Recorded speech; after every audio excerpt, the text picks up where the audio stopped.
नमस्कार, ये आकाशवाणी शिमला है। अब आप राजकुमारी चंदेल से प्रादेशिक समाचार सुनिए। आज के मुख्य समाचार। केंद्र ने 15 अक्टूबर से स्कूलों और सिनेमा हॉल शुरू करने संबंधी मानक संचालन प्रक्रिया की जारी। मुख्यमंत्री जयराम ठाकुर ने कहा, अटल टनल रोहतांग से लाहौल घाटी में पर्यटन विकास को मिलेगा प्रोत्साहन। प्रदेश में मिनी सचिवालय की तर्ज पर होगा पंचायत घरों का निर्माण, एक ही छत के नीचे मिलेंगी विभिन्न सुविधाएं। और प्रदेश में कोरोना संक्रमितों का आंकड़ा 16,000 के पार, आज अब तक 173 नए मामले आए सामने। अब समाचार विस्तार से। केंद्रीय सूचना प्रसारण मंत्री प्रकाश जावड़ेकर ने इस महीने की 15 तारीख से देश में सिनेमा हॉल को शुरू करने से संबंधित मानक संचालन प्रक्रिया आज जारी की। नई दिल्ली में संवाददाताओं के साथ बातचीत में जावड़ेकर ने कहा कि गृह मंत्रालय द्वारा पहले से जारी दिशा निर्देशों के अनुसार 50% क्षमता से सिनेमा हॉल खोले जाएंगे। उन्होंने कहा कि सुरक्षित दूरी के मानकों की पालना करते हुए 2 कुर्सियों के बीच में जगह छोड़ी जाएगी। सिनेमा हॉल में फेस मास्क और सैनिटाइजर का उपयोग अनिवार्य होगा और सभागारों के अंदर हवा के आने जाने की व्यवस्था की जाएगी। सिनेमा हॉल परिसर को समय समय पर सैनिटाइज किया जाएगा। केंद्रीय शिक्षा मंत्रालय ने अनलॉक 5 के तहत देश भर में स्कूल फिर से खोलने के बारे में मानक संचालन प्रक्रियाएं जारी की हैं। 15 अक्टूबर के बाद फिर से स्कूल खोलने संबंधी दिशा निर्देश 2 भागों में विभाजित हैं, जिनमें स्वास्थ्य मंत्रालय के दिशा निर्देशों के अनुसार स्वास्थ्य और सुरक्षा के पहलू शामिल किए गए हैं। इनमें सुरक्षित दूरी बनाए रखना और मास्क पहनना सुनिश्चित किया गया है। दिशा निर्देशों का दूसरा भाग शैक्षिक पहलुओं और महामारी के बीच शिक्षण पद्धतियों से जुड़ा है। दिशा निर्देशों में लॉकडाउन के दौरान घर पर आधारित स्कूली शिक्षा से स्कूल प्राधिकारियों द्वारा औपचारिक स्कूल शिक्षा में सुचारू परिवर्तन पर बल दिया गया है। स्कूलों को स्वयं की मानक संचालन प्रक्रियाएं तय करने के लिए भी प्रोत्साहित किया गया है। अटल टनल रोहतांग के निर्माण से लाहौल घाटी में पर्यटन विकास को व्यापक स्तर पर प्रोत्साहन मिलेगा। मुख्यमंत्री जयराम ठाकुर ने शिमला से जारी बयान में कहा है कि सामरिक दृष्टि से महत्वपूर्ण इस टनल से देश के सैन्य बलों को वर्ष भर सीमावर्ती क्षेत्रों के लिए आवाजाही की सुविधा मिलेगी। उन्होंने कहा कि मनाली लेह लद्दाख सड़क मार्ग सुरक्षा के लिहाज से बहुत अहम है और अटल सुरंग से सैन्य बलों को कम समय में आवाजाही के साथ साथ आयुध सामग्री की आपूर्ति करने की सुविधा मिलेगी। उन्होंने कहा कि सभी मौसम में सुरंग के खुले रहने से लाहौल स्पीति के लोगों को भी लाभ मिलेगा और वे वर्ष भर देश के साथ संपर्क में रहेंगे।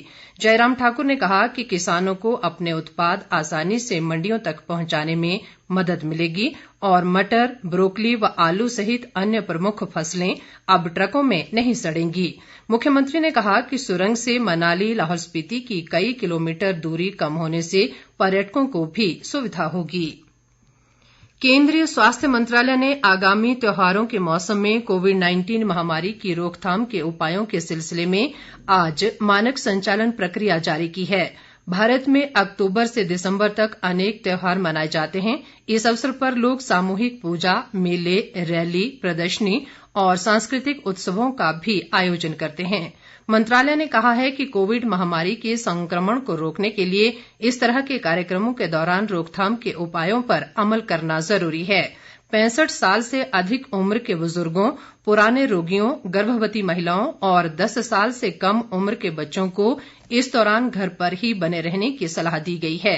मंत्रालय ने इस तरह के आयोजन स्थलों की सीमाओं की पहचान करने और उनमें थर्मल स्क्रीनिंग, सामाजिक दूरी बनाए रखने और साफ सफाई का ध्यान रखने की विस्तृत योजना तैयार करने को भी कहा है। रैलियों और प्रतिमा विसर्जन समारोहों के दौरान जमा होने वाले लोगों की संख्या निर्धारित सीमा से अधिक न होने का ध्यान रखने को कहा गया है। कई सप्ताह तक चलने वाली प्रदर्शनियों, मेलों, पूजा पंडालों, रामलीला पंडालों या संगीत और नाटक समारोहों में भी लोगों की संख्या का ध्यान रखने के निर्देश दिए गए हैं। मंत्रालय के अनुसार ऐसी व्यवस्था की जानी चाहिए जिससे लोग आयोजन स्थलों पर एक साथ पहुंचने के बजाय कुछ अंतराल से पहुंचें। दिशा निर्देशों के अनुसार केवल कंटेनमेंट जोन से बाहर ही उत्सवों के आयोजन की इजाजत होगी। प्रदेश में पंचायत घरों का निर्माण मिनी सचिवालय की तर्ज पर होगा, जहां एक छत के नीचे ग्रामीण विकास से जुड़े विभिन्न विभागों की सुविधाएं उपलब्ध होंगी। ग्रामीण विकास व पंचायती राज मंत्री वीरेंद्र कंवर ने आज ये बात चुराह विधानसभा क्षेत्र के तहत तीसा में महिला व बाल विकास विभाग द्वारा आयोजित एक कार्यक्रम के दौरान कही। उन्होंने कहा कि जिला चंबा के तीसा और भरमौर को मनरेगा योजना के तहत मॉडल ब्लॉक के तौर पर विकसित किया जाएगा और इस मॉडल को अन्य जगहों पर भी लागू किया जाएगा। वीरेंद्र कंवर ने तीसा में एक पंचायत 4 काम योजना की तारीफ करते हुए कहा कि इसके तहत हर 3 महीने के लिए प्रत्येक पंचायत में 4 बड़े काम शुरू किए जाएंगे और 3 महीने की अवधि में जब ये काम पूरे होंगे तो उसी तर्ज पर अगले 3 महीनों के लिए दोबारा लक्ष्य तय किया जाएगा। उन्होंने कहा कि प्रधानमंत्री नरेंद्र मोदी ने मनरेगा योजना के दायरे को और बढ़ा दिया है और इसके तहत 260 विभिन्न तरह के कार्यों को अंजाम दिया जा सकता है। इस दौरान स्थानीय विधायक व विधानसभा उपाध्यक्ष हंसराज भी मौजूद रहे। प्रदेश वूल फेडरेशन के अध्यक्ष त्रिलोक कपूर ने आज शिमला स्थित राजभवन में राज्यपाल बंडारू दत्तात्रेय के समक्ष भेड़ पालकों की समस्याओं को लेकर एक ज्ञापन प्रस्तुत किया।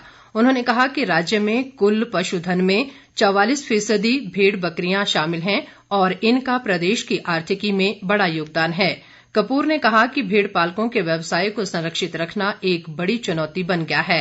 राज्यपाल ने कहा कि फेडरेशन द्वारा सराहनीय कार्य किए जा रहे हैं। उन्होंने सुझाव दिया कि इससे जुड़े लोगों को सहकारिता से जोड़ा जाना चाहिए ताकि सरकारी योजनाओं का लाभ निचले स्तर तक मिल सके।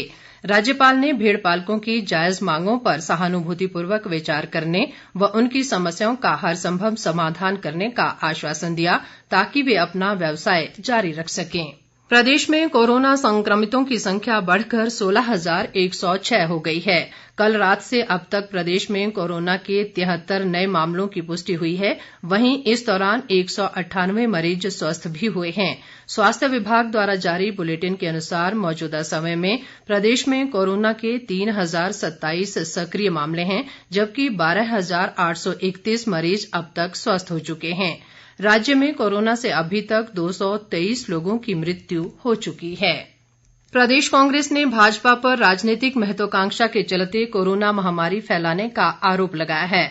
शिमला से जारी एक बयान में प्रदेश कांग्रेस अध्यक्ष कुलदीप राठौर और विधायक विक्रमादित्य सिंह ने कहा है कि भाजपा नेता जिस तरह से संक्रमित होते हुए बड़ी जनसभाओं में जा रहे हैं उससे खतरा अधिक बढ़ गया है और ये गंभीर चिंता का विषय है। उन्होंने भाजपा विधायक के कोरोना संक्रमित पाए जाने के बाद अटल टनल उद्घाटन समारोह में जाने पर हैरानी जताते हुए कहा कि जानबूझकर अपने संक्रमण को छिपाकर विधायक ने कोविड-19 के नियमों और कानून की उल्लंघना की है।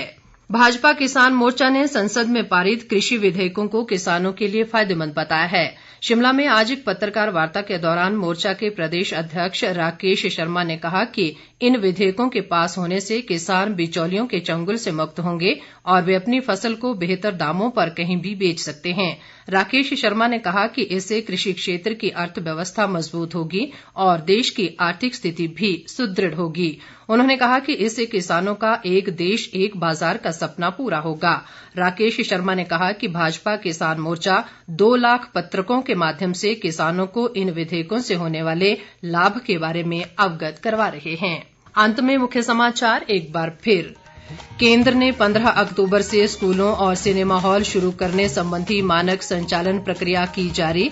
मुख्यमंत्री जयराम ठाकुर ने कहा अटल टनल रोहतांग से लाहौल घाटी में पर्यटन विकास को मिलेगा प्रोत्साहन। प्रदेश में मिनी सचिवालय की तर्ज पर होगा पंचायत घरों का निर्माण, एक ही छत के नीचे मिलेंगी विभिन्न सुविधाएं। और प्रदेश में कोरोना संक्रमितों का आंकड़ा 16,000 के पार, आज अब तक 173 नए मामले आए सामने। इसके साथ ही ये समाचार बुलेटिन समाप्त हुआ। नमस्कार।